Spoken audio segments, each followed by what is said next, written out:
Katika mwendelezo wa kuadhimisha sikukuu ya WWK ambayo imefanyika katika maeneo mbalimbali nchini Tanzania, katika makanisa ya Tanzania Assemblies of God, karibu makanisa mengi hapa nchini katika mikoa mbalimbali wameadhimisha sikukuu hiyo.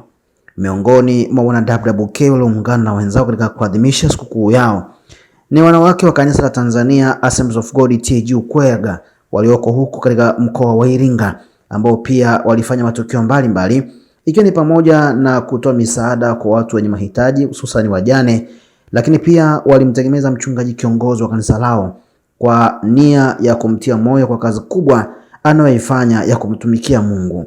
Jambo lingine walilolifanya ni kufanya ushuhudiaji, ambapo watu wengi walisikia neno la Mungu huku baadhi wakimpokea Bwana Yesu kuwa mwokozi wa maisha yao.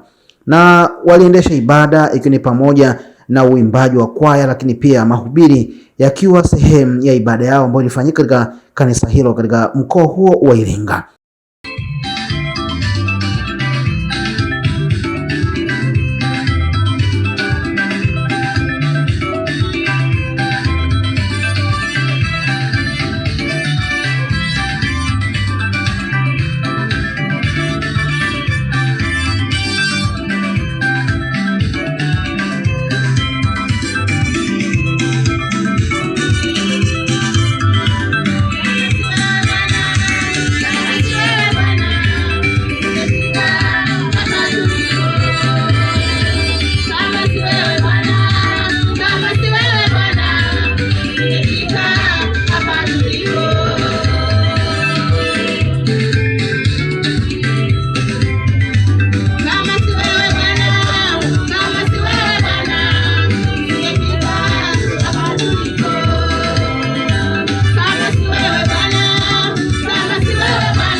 Inakutegemea na inakutazama, kwa hiyo inatakiwa uonyeshe tabia njema. Hizo tabia zako ndizo utakazolishisha familia yako.